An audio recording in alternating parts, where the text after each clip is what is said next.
Le 28 décembre 2025, sous le ciel pâle de Saint-Tropez, un cortège silencieux accompagne la dépouille de Brigitte Bardot vers l'église Notre-Dame de l'Assomption. Caméras, flash, journalistes du monde entier, tous venus saluer une légende. Mais très vite, un détail dérange. Aucun mot sur son testament, aucune mention de son héritage, pas un communiqué, pas un nom. Même son fils, Nicolas-Jacques Charrier, reste muré dans un silence glacial.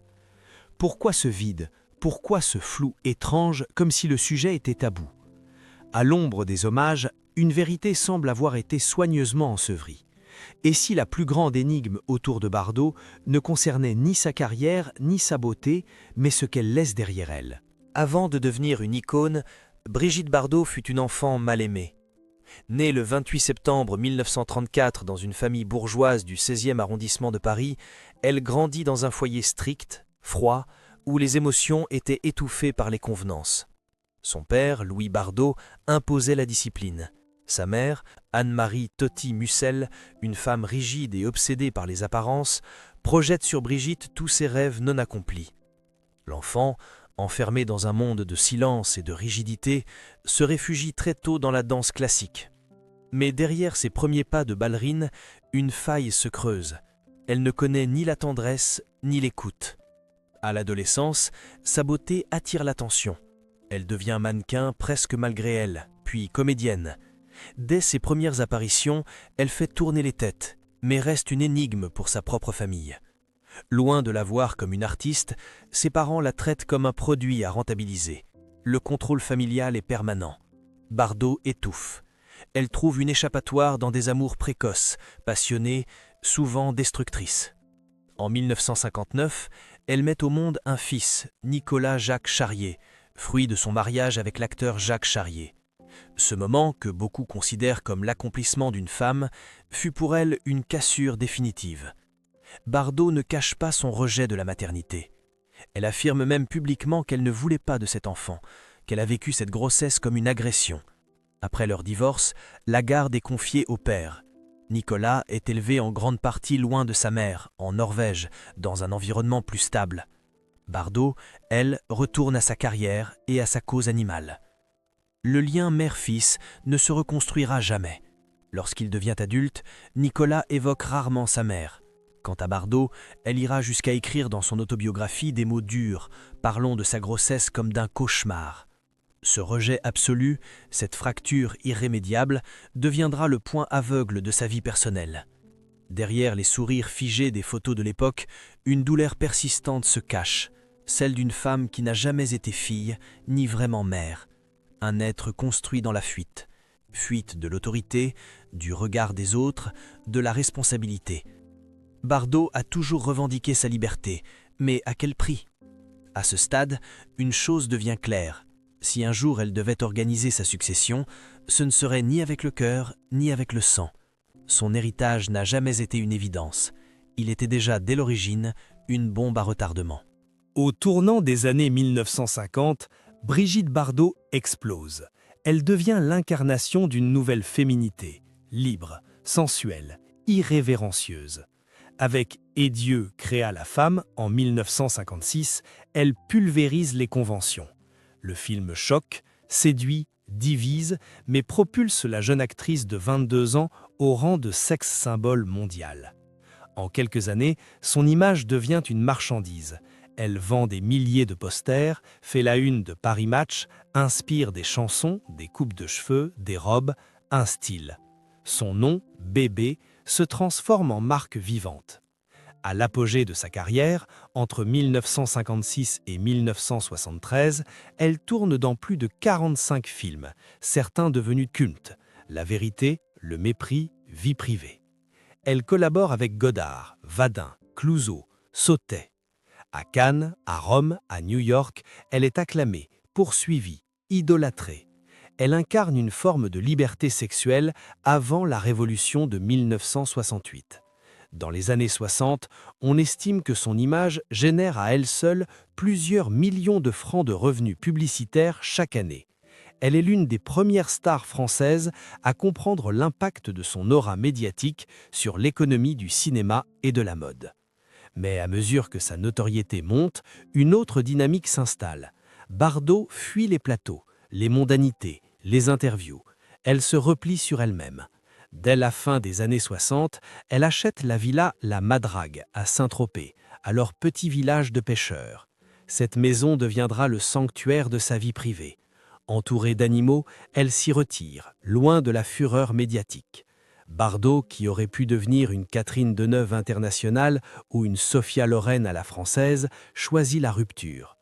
En 1973, à seulement 39 ans, elle prend une décision radicale. Elle met un terme définitif à sa carrière cinématographique. Ce geste, incompris à l'époque, marque un tournant. Bardot s'efface. Elle coupe les ponts avec le show business, mais pas avec le public. Elle transforme son image en un combat. Contre la corrida, contre les abattoirs, contre les expérimentations animales.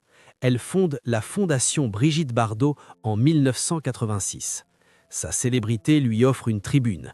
Elle devient une militante féroce, parfois violente dans ses prises de position. Les dons affluent. Son image change, mais sa légende demeure. Ce retrait brutal du monde du cinéma n'est pas seulement un acte de rébellion, c'est aussi une stratégie de conservation.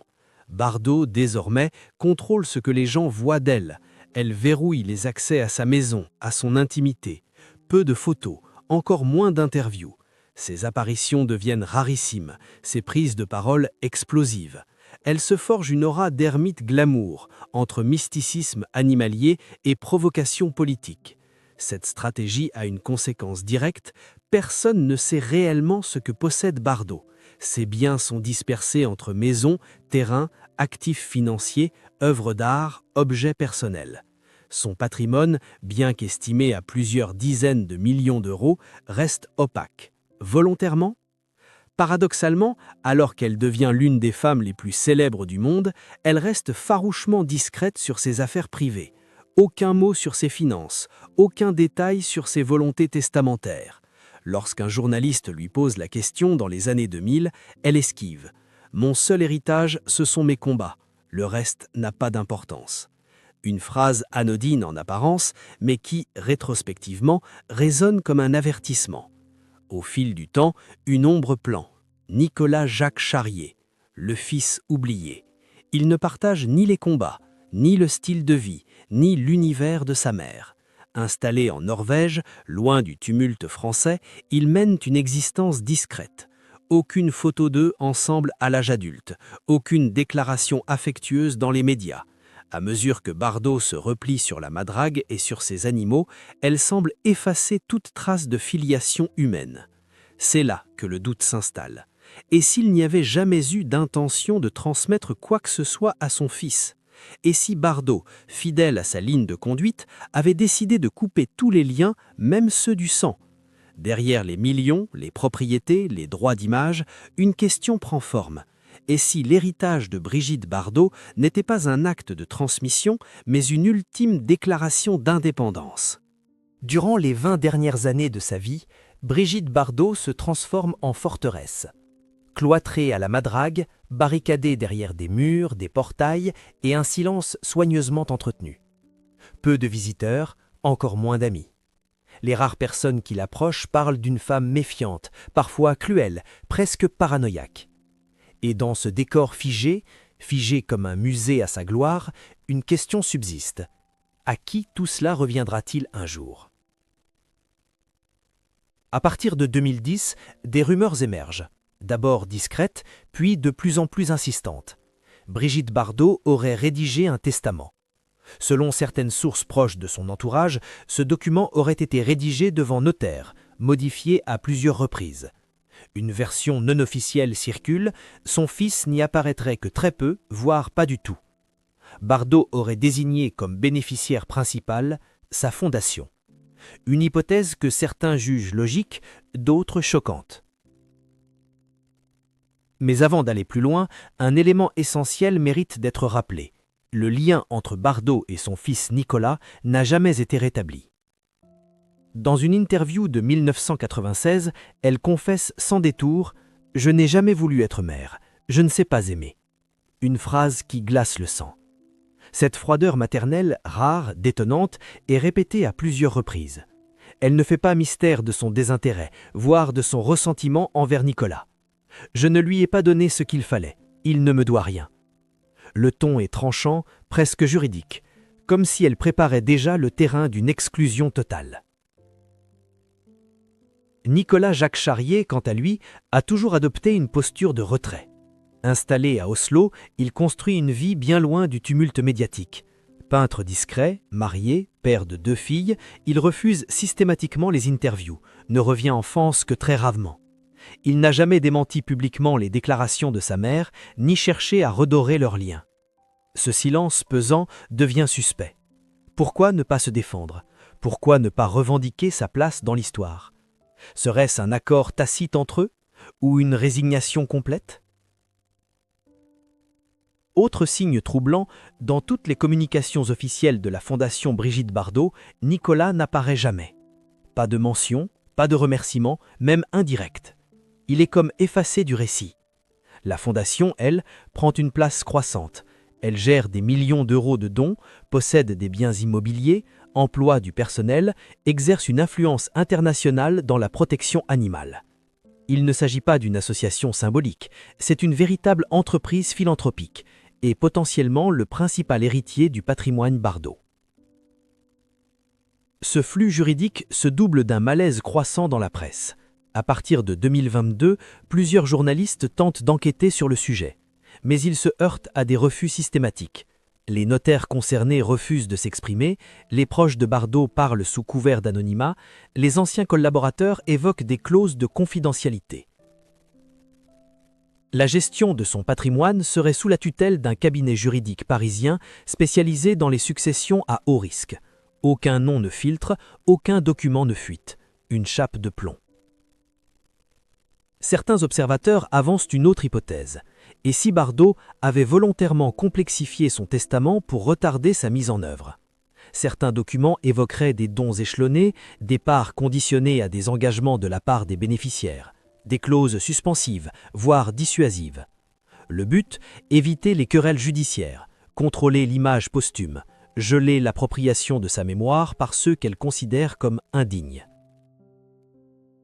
Mais ces dispositions, si elles existent, n'enlèvent rien au sentiment d'injustice que certains ressentent. Comment une mère peut-elle ignorer à ce point son propre fils? Comment peut-on effacer toute trace de filiation au profit d'une idéologie aussi noble soit-elle? Cette froideur radicale soulève une question plus dérangeante. Brigitte Bardot a-t-elle vécu sa vie entière comme une mise en scène, une performance, où même la mort devait répondre à un scénario parfaitement contrôlé? Les signes de cette stratégie sont multiples. En 2021, une photo fuitée montre Brigitte rédigeant des documents dans son salon, entourée de classeurs, de piles de dossiers, d'archives. Une assistante anonyme confiera plus tard, elle classait tout, chaque lettre, chaque relevé, chaque contrat. Elle savait exactement ce qu'elle voulait qu'on garde d'elle et ce qu'on devait oublier. Derrière cette manie de l'ordre, un besoin de contrôle absolu. Le silence médiatique autour de son héritage, après sa mort, devient alors un indice à part entière, un silence stratégique. Si rien n'a été dit, c'est peut-être parce que tout avait été verrouillé bien avant. Aucun scandale, aucun débat public, juste une brume légale dans laquelle se perdent les pistes. Et pourtant, certaines voix commencent à s'élever. Des anciens amis, des notables de Saint-Tropez, des ex-collaborateurs de la Fondation. Tous décrivent une ambiance tendue à la Madrague durant les derniers mois de Bardot. Des allées et venues inhabituelles, des entretiens avec des avocats, des disputes feutrées derrière les volets clos. On parle même d'un document de dernière minute que Bardot aurait rédigé en octobre 2025. Un complément, un codicille ou une révision totale de ses volontés? Personne ne peut l'affirmer. Mais ce qui est sûr, c'est que le silence qui entoure son décès n'est pas anodin. Il est trop organisé, trop uniforme. Comme si tout le monde, son fils, ses proches, les autorités locales, avaient reçu des consignes. Ne rien dire, ne rien publier, ne rien commenter. Et si ce silence n'était pas un oubli, mais un ordre? Le 28 décembre 2025, à l'aube, Brigitte Bardot s'éteint dans sa maison de toujours, à la Madrague, Saint-Tropez. Elle avait 91 ans. L'information est relayée en boucle sur toutes les chaînes, les radios, les réseaux. La France s'arrête. Les hommages fusent de toutes parts, des anonymes aux figures politiques, des anciens collègues aux stars d'Hollywood. Mais derrière l'émotion collective, un détail frappe immédiatement les observateurs les plus attentifs. Aucun mot sur l'héritage. Aucune déclaration de la Fondation Bardot. Aucun communiqué officiel de notaire. Et surtout, aucune parole de Nicolas-Jacques Charrier. Pourtant, il est bien là. Il a pris l'avion depuis Oslo et assisté, en silence, aux obsèques dans la petite église Notre-Dame de l'Assomption. Derrière ses lunettes noires, visage fermé, il n'adresse aucun mot à la presse, aucun geste. Il se tient à l'écart des proches, du public, des photographes. Son isolement est glaçant. Le soir même, il est reparti. Aucune photo de lui à la Madrague. Aucune trace de réunion avec les avocats. Tout semble avoir été soigneusement orchestré pour éviter toute confrontation. L'absence de visibilité sur les suites légales choque les médias étrangers. The Guardian, El País, La Repubblica. Tous évoquent un mystère juridique autour de l'icône française. En France, en revanche, les chaînes évitent le sujet. Le deuil semble sacré, comme si soulever la question de l'héritage était une profanation. Mais le public, lui, s'interroge. Que deviendra la Madrague? Et les droits d'auteur de ses films? Et les revenus de sa fondation? Et ses objets personnels, dont certains valent des centaines de milliers d'euros? Pourquoi ce vide? Pourquoi cette omerta soudaine, presque violente dans sa froideur? Quelques jours après les funérailles, des bruits commencent à courir à Saint-Tropez. Des voisins évoquent des mouvements inhabituels dans la propriété. 2 camions de déménagement seraient venus en pleine nuit, accompagnés de véhicules banalisés. Aucun meuble n'a quitté la maison, mais des cartons, des valises, des dossiers ont été embarqués. Une source anonyme parle de « documents sensibles ». D'autres indices viennent renforcer le malaise. Le 2 janvier, un notaire tropézien est aperçu entrant dans la Fondation Bardot.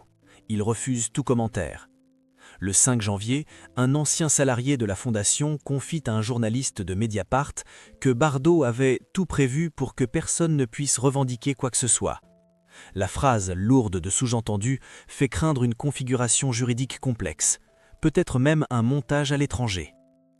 Mais c'est le 10 janvier que la tension atteint un pic. Une source judiciaire confirme à Le Canard enchaîné qu'aucun dossier de succession n'a été déposé au greffe du tribunal de Draguignan, juridiction compétente pour Saint-Tropez. Cela signifie une chose: aucune succession légale n'est encore ouverte. 11 jours après le décès d'une des plus grandes figures culturelles françaises, aucun acte officiel. Plus inquiétant encore, selon plusieurs experts, un tel délai est anormal. En général, un notaire prend contact dans les 48 à 72 heures suivant le décès. Ici, rien. Ce silence administratif laisse planer un doute sinistre. Et si Bardot avait laissé derrière elle un champ de mines juridiques? Des volontés inachevées, ou volontairement inaccessibles? Une faille volontaire dans le système? Un piège posthume? Le climat s'alourdit. Des journalistes se rendent à la Madrague pour tenter d'approcher les lieux. Ils sont repoussés par des vigiles. Un photographe parle même de menaces à peine voilées. La maison, figée dans le calme absolu, semble plus fermée que jamais.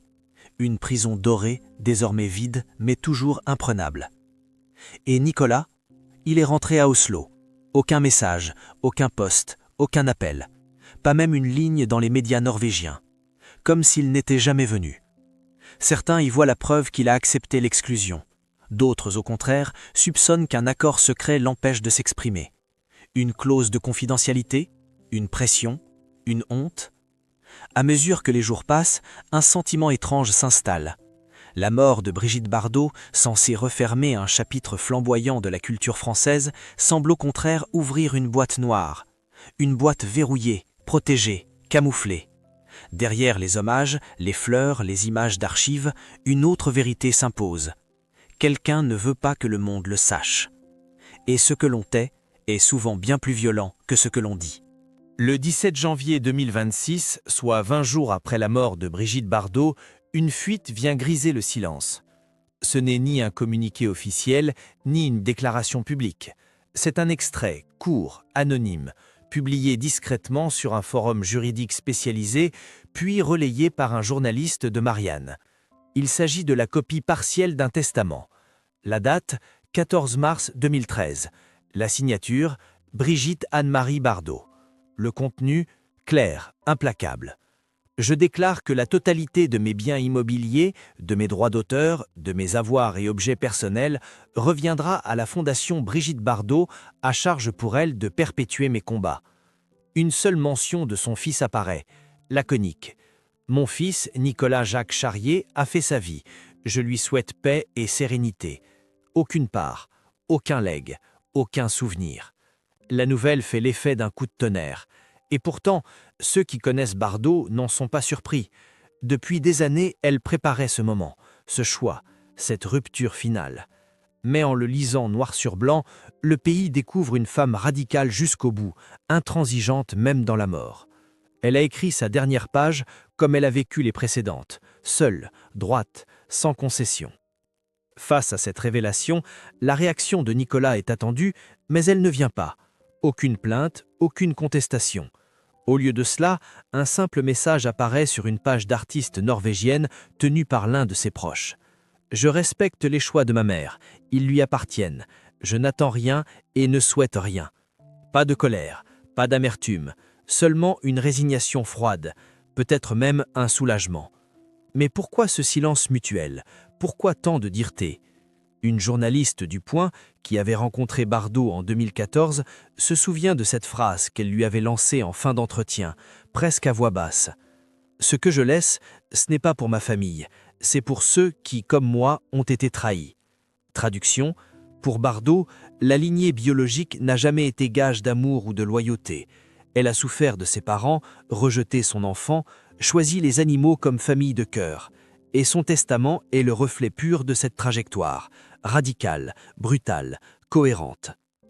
La Fondation Brigitte Bardot, de son côté, confirme la véracité du document. Elle publie un communiqué laconique. « Nous sommes honorés de poursuivre l'œuvre de Madame Bardot selon ses volontés. Aucun autre commentaire ne sera fait. Aucune allusion à Nicolas, aucune reconnaissance, comme s'il n'avait jamais existé dans cette équation. » Certains y voient une injustice, d'autres une fidélité à soi-même. Mais une chose est certaine, la vérité est désormais claire. Ce que Bardot a légué, ce n'est pas un manoir, ni une fortune, ni une mémoire familiale. C'est une cause, une croisade et une solitude terrible. La dernière question, celle qui planait depuis les funérailles, trouve enfin sa réponse. Pourquoi tant de silence? Parce que tout avait été décidé, rien ne devait être discuté. Brigitte Bardot a effacé toute zone grise. Elle n'a laissé ni place à l'interprétation, ni marge à l'émotion. Elle est partie comme elle a vécu, en guerre, même contre ceux qui portaient son nom. À présent que tout a été dit, que les silences ont été éventrés et les non-dits mis à nu, il ne reste qu'un paysage déserté. Brigitte Bardot, monument national, est partie sans transmission humaine, sans geste de réconciliation, sans trace de pardon. À sa mort, elle a refermé une boucle commencée dans l'isolement et finie dans l'absolu contrôle. La Madrague, fermée, silencieuse, est désormais sous la gestion exclusive de la Fondation. Les papiers ont été régularisés, les dossiers classés, les meubles laissés intacts. Comme si le fantôme de Bardot y flottait encore, refusant qu'on touche à l'autel de sa légende. Nicolas, lui, continue sa vie à Oslo. Il ne donne pas d'interview, il ne réclame rien, il peint, il vieillit. Peut-être qu'en réalité, il n'espérait rien depuis longtemps. Peut-être qu'il savait déjà qu'il ne ferait jamais partie de la dernière volonté de celle qu'il a mis au monde sans jamais l'avoir accueillie dans son cœur. Pour certains, cet épilogue est choquant, injuste, incompréhensible. Pour d'autres, il est la signature ultime d'une femme fidèle à elle-même. Une femme qui a vécu comme une tempête, sans compromis, sans hypocrisie. Elle n'a rien cédé à la norme, même pas à l'amour filial. Mais derrière la clarté tranchante de ce testament, une question demeure. Que vaut un héritage sans transmission humaine? Que reste-t-il d'une icône quand même son nom devient propriété légale plutôt qu'émotionnelle? Et dans cette solitude choisie, qui pleure vraiment Brigitte Bardot? Le rideau est tombé, la salle est vide, mais l'écho, lui, résonnera longtemps encore.